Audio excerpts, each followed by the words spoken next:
Have you ever been listening to an English conversation and you just can't figure out what they're saying? You understand the individual words, but the overall meaning just doesn't add up? Well, I have some bad news. You have been blowing off phrasal verbs for too long, and it's time to stop. Hi, I'm Vanessa from SpeakEnglishWithVanessa.com, and today you are going to learn one of the most difficult but most important parts of the English language. What's that, you might ask? It's the phrasal verb. What's a phrasal verb? It is a 2 or 3 part verb. Let's take a look at a few that I just used. To figure out, to add up, to blow off. Each of these is a phrasal verb. It has 2 parts. It has a regular verb, and then it has a second part. We could call this a preposition, or you can call this a participle. Sometimes there's also 3 parts, like you'll see in this lesson. And when you use a phrasal verb, it has a different meaning than just using the verb by itself. So let's take a look at that last one. What does it mean to blow something? You go like this, and some dust blows away. But when you blow off something, this is not a good thing. You'll find out what it means in just a minute. So today I'm going to help you expand your vocabulary and expand your English speaking knowledge. Like always, I've created a free PDF worksheet with all of today's expressions, ideas, sample sentences, and you can answer Vanessa's challenge question at the bottom of the free PDF worksheet. So click on the link in the description to download that worksheet today. Never forget what you are about to learn. Let's get started with the first phrasal verb. I'm going to tell you what it is, then tell you a sample sentence, and I want you to guess what the meaning is because I will tell you the meaning last, like a little test. Let's get started with number 1. Important phrasal verb number 1 is to account for. Take a look at these 2 sample sentences. I think the cold weather accounted for the low attendance at the game. I can't account for the missing money. I don't know where it went. What do you think this means? It means that there is an explanation or a cause. So what is the explanation for low attendance at the game? Well, it's that it was cold weather. People didn't want to sit outside in the cold weather. Do I have an explanation or a cause for the missing money? Nope, I think I'm going to be in trouble. Phrasal verb number 2 is to act out. The child acted out when her mom wouldn't give her any candy. Or we could say, she was so hungry that she started to act out. What does this mean? It usually means that you start to act in a disruptive way. For a child, maybe that means that they start hitting something or yelling or pulling on you. It's really not a good thing to act out. Phrasal verb number 3, to act up. Take a look at this. He always used to act up in class, but guess what? Now he's a doctor. Or you could say, oh, my car battery has been acting up. I think I need to get a new one. Do you think this is a good thing or a bad thing to act up? Well, it's not a good thing. Just like to act out, this means to cause trouble. He used to cause trouble in class, but somehow he got his life together and now he's a doctor. Or my car battery is causing trouble. I think I'm going to have to get a new one. To allow for. When you create a budget, you should allow for emergencies. I didn't allow for traffic this morning, so I think I'm going to be late. What does this lovely phrasal verb mean? It means that you're taking something into consideration. When you create a budget, you should take into consideration some emergencies that might happen. When you commute to work, you should take into consideration traffic, or else you'll probably be late. To answer for. You will have to answer for your actions someday. He had to answer for his crimes. Ooh, this sounds very serious. And it is. It means to be held responsible for something. If he is a criminal, he has to answer for his crimes. He has to be held responsible for his crimes. On a less serious note is the phrasal verb to apply for. My parents encouraged me to apply for every scholarship possible. Or you could say, even if you don't meet the qualifications, you should apply for the job anyway. What does that mean? It means that you're making a formal request. You are trying to get a scholarship. You are trying to apply for the job, to get the job, a formal request. I would like this job. To back down. The stray cat wasn't going to back down. He was ready to fight. Or you could say, when she knew that she wasn't going to win the argument, she decided to back down. What does this mean? It means that you are withdrawing your position. So for the cat is not withdrawing. The cat is ready to fight. But, if you're not going to win an argument, you can withdraw and say, I'm done arguing. I don't want to talk about this anymore. Maybe you're right. You can back down. A similar phrasal verb is to back off. You can say, I could tell he was getting upset, so I decided to back off and give him some space. Or, they decided to back off their threats after someone called the cops. Do you get a similar feeling here? This generally means you're becoming less aggressive. They are backing off their threats. Maybe someone's arguing in the streets. When they hear that someone called the cops, well, it means you should probably chill out a bit, back off, and, go about your daily life. To back out of. This is a 3-part phrasal verb, back out of. You could say, they decided to back out of the ceasefire agreement. Or, she decided to back out of the vacation plans when she realized how much it costs. This means that you're withdrawing from something that you previously agreed to do. So 2 countries agreed to have a ceasefire agreement, and then they said, we're not going to do it. So they backed out of that agreement. Or maybe this person said, yep, I'll go on that vacation, and then she realized how expensive it was, so she's going to withdraw that agreement. No, I'm not going to go. It's too expensive. The last back phrasal verb is to back up. And you could say, you need to back up. You parked way too close to me. Or, everyone back up. Give me some space. So here we're talking about physically going backwards. And you'll hear this a lot in crowded places. Back up, everyone. Back up. Someone's coming through. To bank on. Clark is banking on his holiday bonus this year. Or, he is banking on her saying yes to his proposal of marriage. Ooh, what does this mean? It means you are basing your hopes and dreams in something. So he has his hopes and his dreams tied up in her saying yes to his marriage proposal. He's banking on her saying yes. Or maybe poor Clark has already bought Christmas presents for his whole family, even though he doesn't have enough money. So he is banking on his company giving him a holiday bonus. I hope they do. To boil down to, this is a fun one. You can say a successful organization boils down to trust and leadership. Or in politics, it all boils down to who has the most money and power. We use this phrasal verb when we're talking about a summary of things. So a good organization, yes, there are many moving parts, but what are the key elements? We can summarize by saying trust and leadership.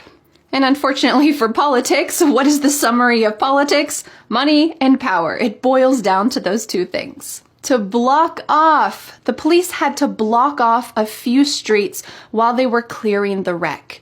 Or you could say, I need to block off a few hours in my schedule so that I can study English with Vanessa.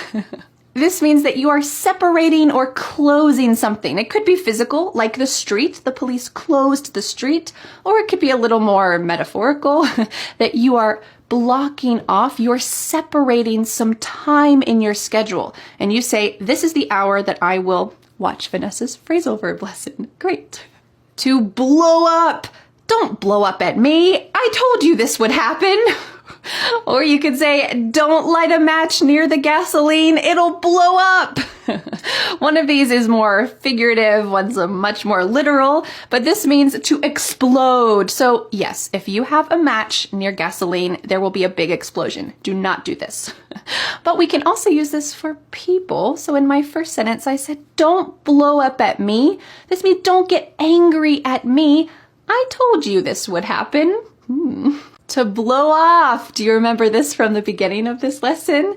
We could say, I really just wanted to blow off work today and go do something fun.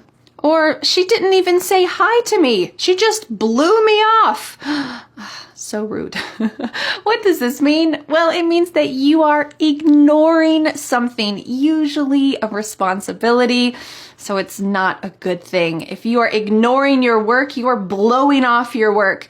And don't blow off a friend. Instead, you should pay attention to them. At least say hi. She just blew me off and didn't even say hi. The goal of her. To blow over. I'm waiting for the storm to blow over before I go on a hike. Once the argument blows over, we'll be able to come to an agreement. This phrasal verb means to go down or settle or just go away. Once the storm goes away, I can go on a hike. Once we stop arguing, well, we can come to an agreement. To be blown away. She was blown away by how amazing the artwork was. I'm blown away by how much money we raised for charity. This means to be shocked by something. I can't believe we raised so much money for charity. I'm blown away. To break even. They thought they would make money on the sale, but they just broke even. Once we account for the cost of materials, we will break even. This means that you don't gain money and you don't lose money. You just break even. Notice that irregular past tense verb, broke. Once they finished the sale, they broke even. They didn't make money, they didn't lose money. They just had the same amount of money. To bring up. Don't bring up her ex in conversation. It's still a really sensitive subject. He tried to bring up the possibility of a raise and his boss just blew him off. What does this mean? To bring up means to mention something. He tried to mention a raise, and did his boss listen? Nope, his boss just blew him off. To call for. This recipe calls for chicken, but I'm using pork instead. Or this wonderful fixed proverb, desperate times call for desperate measures. What does this phrasal verb to call for mean? It means require. So if you're having desperate times, maybe your house burns down, you lose your job, well, you are going to have to do something. You will be required to do something desperate. Maybe you'll have to take a job that you would have never taken before because you're desperate. You need money, you need to find somewhere to live, so you're going to have to do something desperate. It is required. This phrasal verb is often used in recipes. So like my first sentence, the recipe calls for chicken. Or you could say it calls for 10 milliliters of whatever. But this is a phrasal verb often used in recipes. To call on. They called on all the available staff to help with the event. Or you could say, I know I can always call on her when I need something. This means that you're asking someone to do something, usually a little favor. I'm calling on my friend when I have something that I need. To call out is quite different. You could say, he called me out for eating the last cookie. Or the politician called out his opponent for lying to the people. This means that you're pointing out or denouncing some kind of problem. So, sorry, I ate the last cookie. And he says, hey, you ate the last cookie. Everyone, Vanessa ate the last cookie. He is calling me out. This often happens in politics, that a politician will call out someone else and say, hey, he lied to you last year. Don't vote for him this year. To carry over. For anything that didn't get done today, you'll need to carry it over tomorrow. Or you can say, if you don't pay your bill this month, it will carry over into the next bill. This means that you're just transferring something to a later point in time. If you don't pay your bill, well, it's not going to go away. Instead, your bill next month is going to be double because you'll still need to pay the last bill. To check out. Did you check out that article I sent you? I thought it was pretty interesting. Or you can say, I'm gonna check out the new bookstore. I wonder what they have. And this means that you are investigating something. You're reading an article. You're checking out the article. You're checking out the bookstore. You're investigating what's it like there. You're checking out something. To check up on, another 3-part phrasal verb, check up on. You can say, I need to check up on my grandpa because he has the flu. Or, the kids seem mysteriously quiet. I should check up on them. And this means you're seeing if someone is okay. Is my grandpa okay? He has the flu? Are the kids okay? They're too quiet. To come around. I know you don't agree with me on this, but I think you'll come around. Or you can say, I used to not like sci-fi movies, but I'm starting to come around. What do you think this means? This means that you're changing your opinion. Well, maybe now I kind of like sci-fi movies. I didn't like them before, but I'm coming around. To come after. That bear was coming after me. Or you could say, Dan, I swear, I thought that spider was coming after me. That's why I screamed. To come after means to pursue or to chase something. So that bear was very scary. It was coming after me. That spider was very scary. It was coming after me. To crack down on, and you can imagine from this hand motion, to crack down on something, maybe what this could mean. You might say, the police are cracking down on speeding through the neighborhood. Or you could say, the library is cracking down on people who lose or damage books. This means that they're enforcing a law more severely than before. Maybe the librarians are saying, I'm sorry, you can't check out any more books until you pay for the book that you lost or damaged. Sorry, but we have to crack down on that rule. To crack up, very different than to crack down on. You could say, my son cracks up every time he plays with our chickens. He thinks they are so funny. Ooh, a little hint. Or you could say, I know that TV show is old, but it cracks me up every time I watch it. And this simply means that you think something is funny. It makes you laugh. Notice the construction of that last sentence. The TV show cracks me up. We can split this phrasal verb with a pronoun like this. It cracks me up. Or if you think someone is really funny, you could say, you crack me up. You're always saying funny things. I love it. It helps my difficult days become brighter. You crack me up. To cut back on. I need to cut back on sweets. The dentist said I might be getting a cavity. Or you could say, I really need to cut back on my spending and save more money. What does this mean? To cut back on something means you're reducing something or lowering something. I should eat less sweets. I should spend less money. I should cut back on spending money. Next is a fun one, to be cut out for something. I think she is cut out for teaching. She's just a natural teacher. Or you could say, I am not cut out for construction. I hate loud noises. This means that you're naturally good at something. So if someone is a naturally good teacher, you could say they are cut out for teaching. It's almost as if the universe used some scissors and cut them into the perfect shape of a teacher or the perfect shape of a mother. This is what you were meant to do. You're naturally good at it. And you know what? I think you were cut out for learning English. So thanks for being here. To cut up. My son helps with dinner by cutting up the vegetables. Or you can say, I cut up the meat to put it in the stew. And this means you're using a knife or maybe scissors to cut something. It's a very straightforward phrasal verb, to cut up something. To fall for something. Be careful with this phrasal verb. You could say, I can't believe that you fell for that scam. They're just trying to take your money. Or, don't fall for his tough guy act. He's really a sensitive guy. This means to be deceived by something. So a company is trying to deceive you to take your money. It's a scam. Don't fall for the scam. It's not real. Or if someone is pretending to be tough, that they don't care about something, well, really, don't fall for that. It's just an act. Inside, they're really a sensitive teddy bear. The first important travel phrases are for talking about when things go well. After my trip to Portugal, everyone asked me, Vanessa, how was your trip? How was Portugal? How did it go? And many things went well. So how can you describe when things go well on your trip? Let's see. It was amazing. It was breathtaking.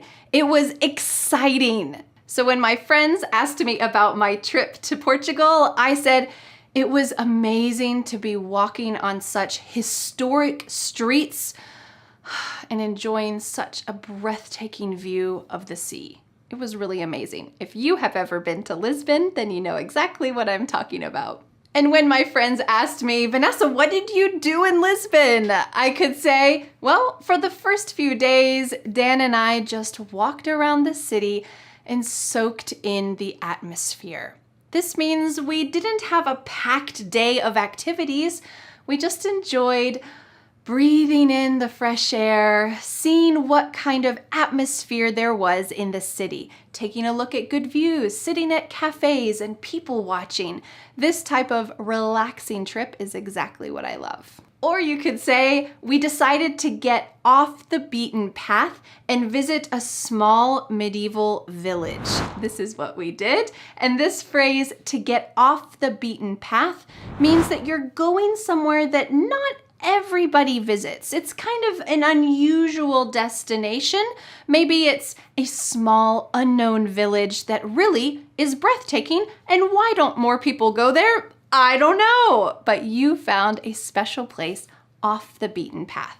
Before my trip, I heard that some people in the Lisbon airport were on strike, and a lot of people recommended to travel light and only pack a carry-on. So this is what I did.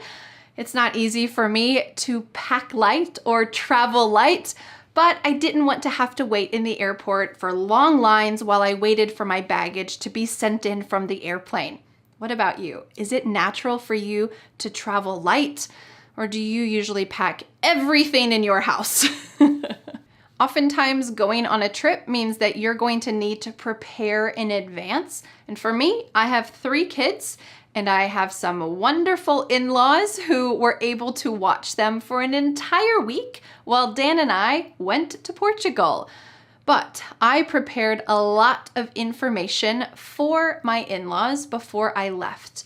I prepared a 4-page document with all of the phone numbers, the routines, the information, all of the things that they might need while we were gone. It was a lot of work, but it was worth it because Dan and I had a wonderful trip together. So we use this phrase, it was worth it, when we do something difficult, but the end result is important. It is something that is absolutely worth the pain that you went through. Now, it wasn't much pain to write out those documents, but it did take some organization. So I would say it was absolutely worth it to put in all that effort so that we could have a special trip together.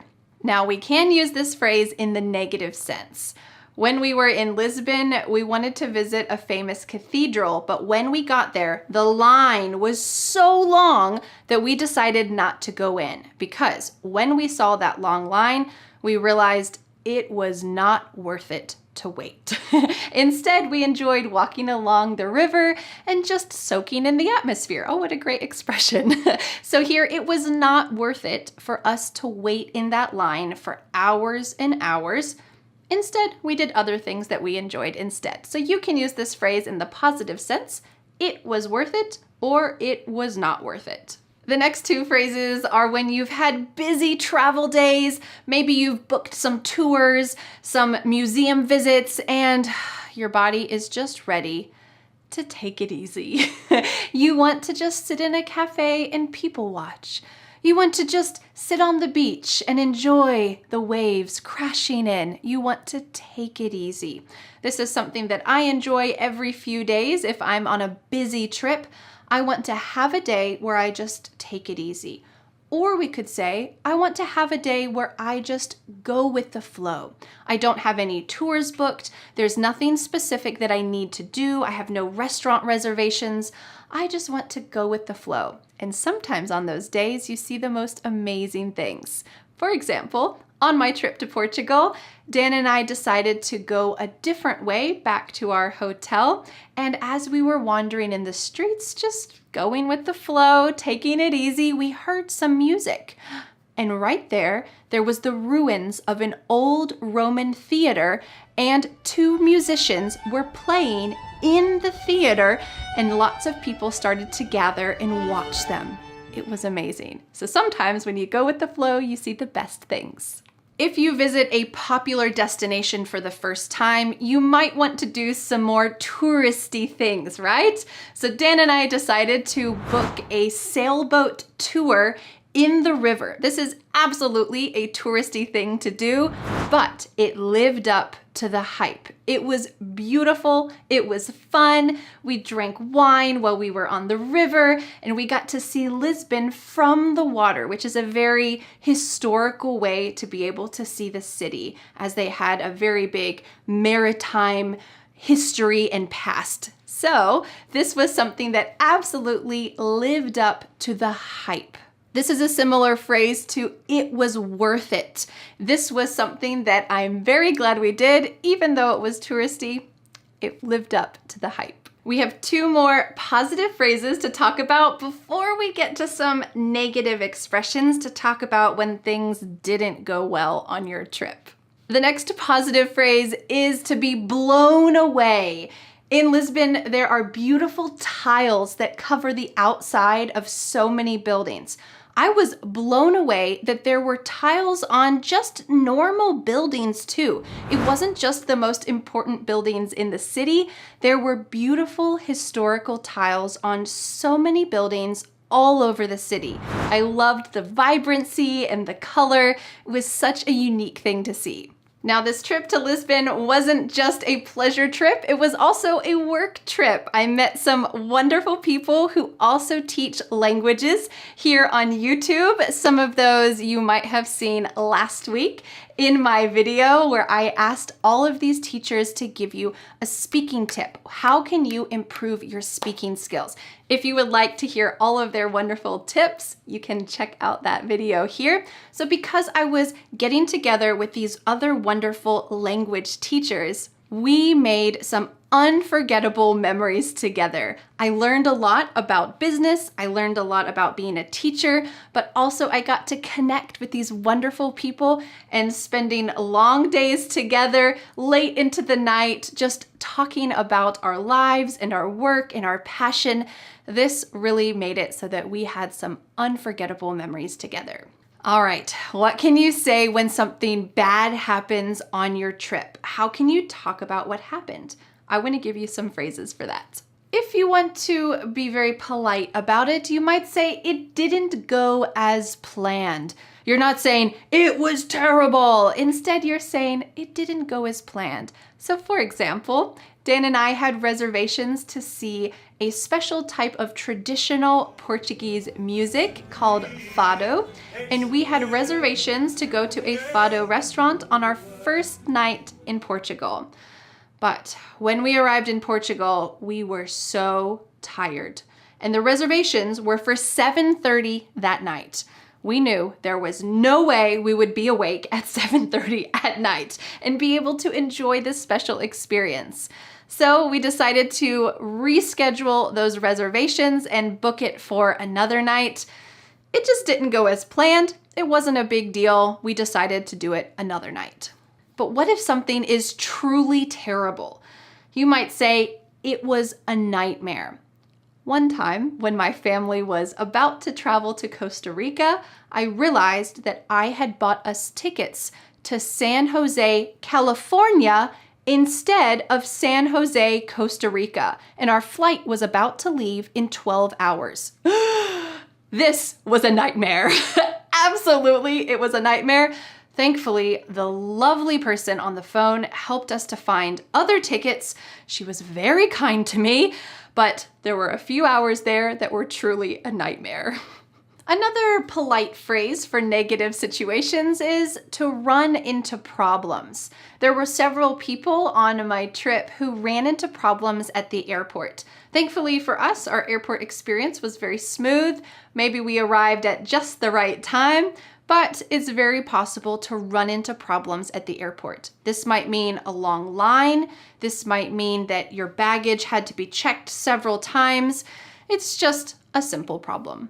What should you say if you feel disappointed? You might say something like I said. There was one seafood restaurant we went to that was a bit of a letdown. Here I'm using two important phrases. The first is a letdown, which means a disappointment, but the other is this qualifier, a bit. It was a bit of a letdown. I don't want to be extremely negative and say, oh, it was such a letdown. It was terrible. It was a nightmare.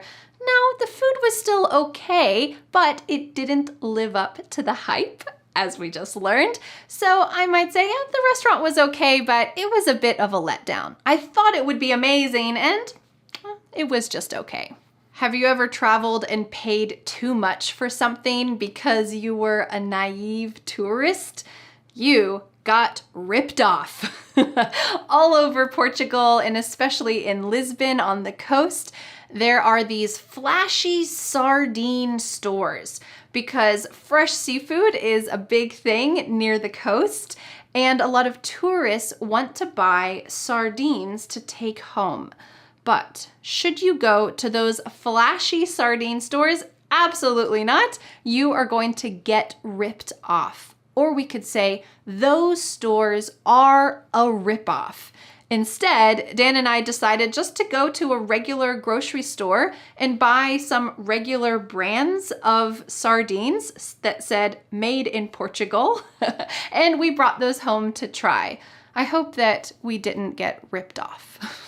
All right, we have just learned 15 phrases to talk about your trip, but the next thing is the most important part. So we're going to start with some common positive phrases that we use to talk about technology. Can you guess what the next part's gonna be? Yeah, some negative expressions to talk about some of the negative impact of technology. But let's start with the positive. To pick up the phone or to pick up your phone.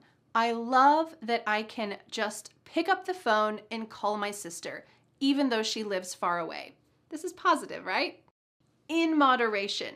Using social media is fine in moderation, but too much can be distracting. I love this phrase, in moderation, because it works for so many things in life.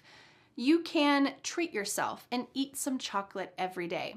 But if you ate piles of chocolate every day, it's no good, right? So if you eat chocolate in moderation, it's no problem. Same with social media. Just use it in moderation, not too much. I can't imagine life without. I can't imagine life without a map app on my phone. Before this existed, I got lost all the time. I can't imagine life without using Google Maps or Apple Maps all the time. You might also hear this referred to as GPS. This is a global positioning system. This is more the official term, but a lot of people use this. I use GPS all the time. I can't imagine my life without a GPS on my phone. A game changer. Video calling has been a game changer for my family, especially when I lived abroad. You know what this feels like. You feel isolated and alone. Oftentimes, it is really hard to move to another country or another city, even far away from your family. So, video calling can be a game changer. This can change everything. It's not that your life is a game, but we use this to talk about something that makes a big impact. Wow, video calling is a game changer for helping my time abroad be a more positive experience. At my fingertips. With a smartphone, a lot of information is at my fingertips. This means that it is readily accessible. For a smartphone, it is literally at your fingertips, but we can use this not exactly as literally as this. You could use it about food and say, in a modern world, we have all the food that we need at our fingertips. And the fact that there are people in the world who do not have enough food is tragic. There is plenty of food to go around, so why don't some people have it at their fingertips and some people do? This is really sad. But for a lot of people, we have a lot available at our fingertips. To stay on top of things, we're not talking about a physical spot on top of things. Instead, take a look at this. I use my phone's calendars to help me stay on top of things at work. I have a lot going on, and looking at everything on a digital calendar really helps me to stay organized, not be late for things, to know what's going on. Or instead of using all those phrases, we can compile them into this one. The calendars help me to stay on top of things at work. Great. It opened up a whole new world. I love this phrase, especially when we think about learning English. Take a look at this. Virtual learning opened up a whole new world for me. Instead of going to physical classes in your city or an hour away, instead you just open up YouTube and here's Vanessa teaching you English, right from the comfort of your own home. So we could say virtual learning opened up a whole new world for me. To Google something. This is interesting because we're using a brand name as a verb. I say this all the time. When I don't know something, I Google it. If you don't know something, try Googling it. We could say try looking it up, but for some reason we have just swapped that to say Google. You should Google it. All right, now let's talk about some negative expressions that we can use to talk about technology. Back in the day, there was no social media, so people connected more in real life.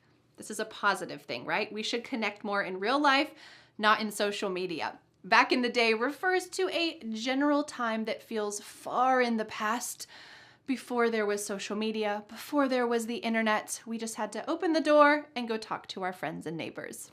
When I was your age, the only computers in the school were in the computer lab room.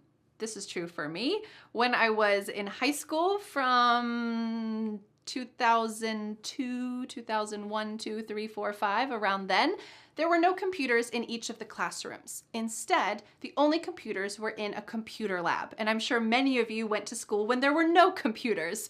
So this is something that we often use to talk about the difference in our childhoods. When I was your age, when you're talking to someone younger who knows nothing about what it was like before technology, when I was your age, there were no computers in my school.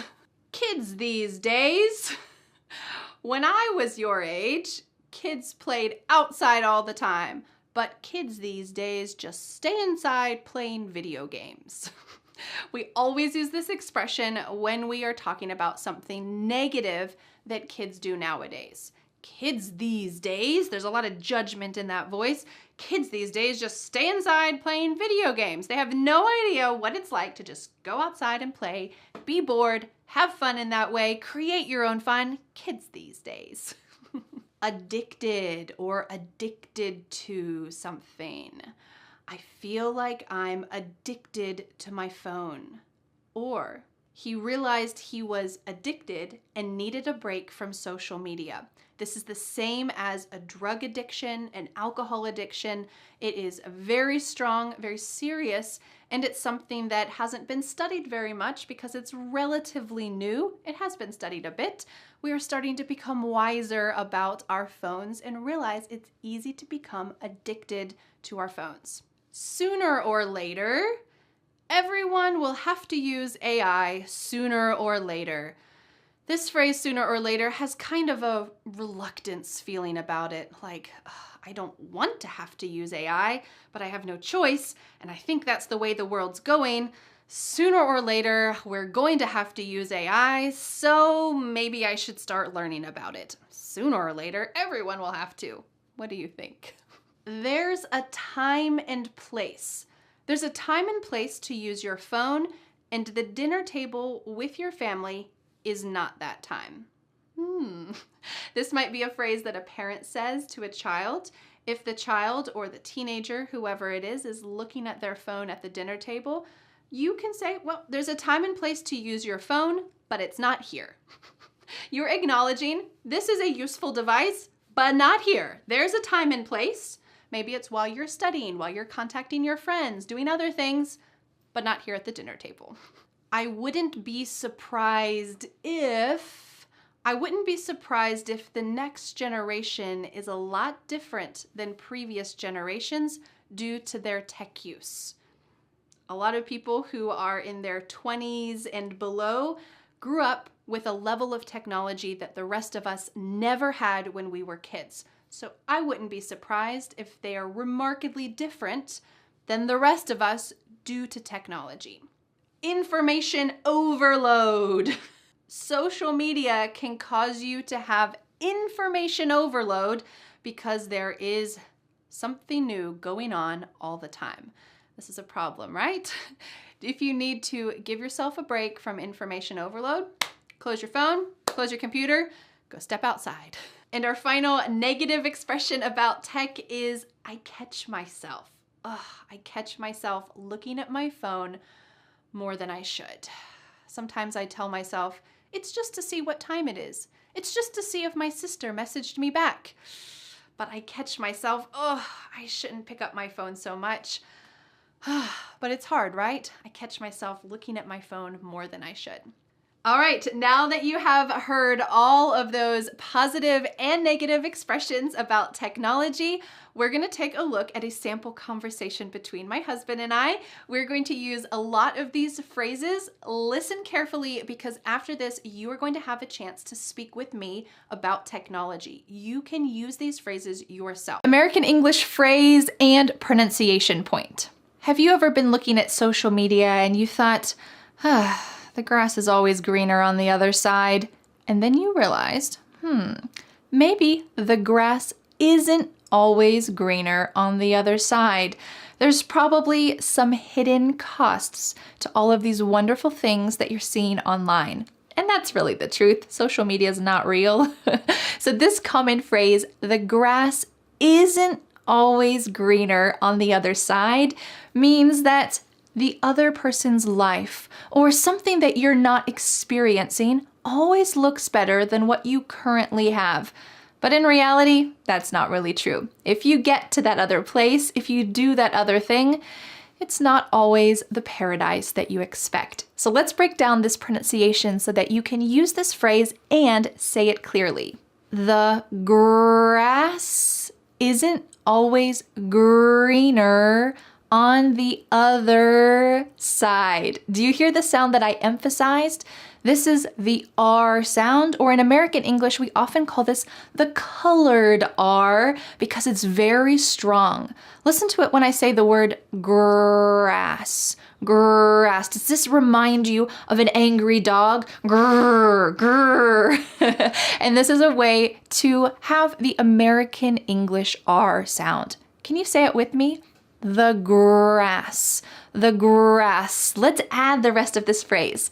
The grass isn't always greener on the other side. So don't forget that hard R sound in the word greener at the end, and also in the word other. Having that strong colored R sound at the end of the word is essential in American English. Let's say this full phrase one more time, and I want you to try to say it with me. Are you ready? The grass isn't always greener on the other side. All right, let's go on to our second phrase and also our second American English pronunciation point. Are you someone who is always late? Well, it might be useful for you to use this phrase, better late than never. Better late than never. Unfortunately, I have had to use this many times. I am often late, hopefully just by a few minutes, but it's still nice to apologize. And you can use this lovely phrase. Sorry, I'm a few minutes late. Better late than never. You can say it with a little joke in your voice. But let's break down this pronunciation. Better late than never. Listen to that word, better. Is there a D in this word? Better? Are we talking about a bed that you go to sleep in? Nope. In American English, a T that is surrounded by vowels or vowel sounds will change to a D. Better. This is common in the word water. Or maybe you're wearing a sweater. This is typical of American English. So when you use this phrase, make sure that you pronounce it like this. Better late than never. Our third American English phrase and American English pronunciation is included in this phrase. Don't get bent out of shape over it.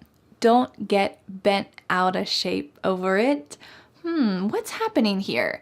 Well, there's one concept that we just talked about. Listen to the middle of this phrase. Out of shape. Here this T is changing to a D, but we've already talked about that. Don't get bent out of shape. So what else are we adding here? Listen carefully for another T sound. A lot of these words end in T, but as I say this phrase, I want you to listen to see if you can hear any of them. Do you hear T when I say this phrase? Don't get bent out of shape over it. The sad news is no. All of these T's are what we call stopped T's. So it's not wrong to say don't get bent, but when you hear fast American English speakers, you're gonna hear them stop the T in their mouth. So let's take a look at this common contraction. Do not becomes don't, but when we pronounce it in a fast sentence, you're more likely to hear don't. My tongue is at the top of my mouth, like it's going to make that T shape, but I just don't let the air come out. Don't get, my tongue is stopped at the top of my mouth. I did not say get. Instead, I said get, and then the next word, bent, becomes bent. Don't get bent, and our next word is the linking with the D sound. Out of shape over it. And that final word, it, also has a stopped T. So that T is going to be at the top of my mouth. It. This is a lot. Let me give you the context and what this means, and then we'll say it together. Let's imagine that your friend's boss gives her some, we'll say, constructive criticism, some feedback that maybe didn't feel too great to get. You might say, hey, your boss was just trying to help. Don't get bent out of shape over it. She was just trying to give you some advice. It might not sound kind, and it's certainly not something you really wanted to hear, but don't get bent out of shape over it. You're not going to get fired. It's going to be okay. This means don't take something too seriously. So can you say this phrase with me? Yes, let's say it together. Don't get bent out of shape over it. Don't get bent out of shape over it. Don't get bent out of shape over it. It'll be okay. Our fourth American English phrase and American English pronunciation is included in this phrase. What goes around comes around. Let's talk about this pronunciation really quick. What goes around comes around. Here we have two instances where the S at the end of goes is followed by a vowel. So that S is going to sound like a Z in American English. What goes around comes around. And this phrase has to do with your behavior, if it's good or bad, like karma, will hopefully happen to you again too. Usually we use this in a negative sense to make ourselves feel a little bit better. So for example, if someone is not a nice person, you might say, well, what goes around comes around. Someday someone is going to be mean to him too.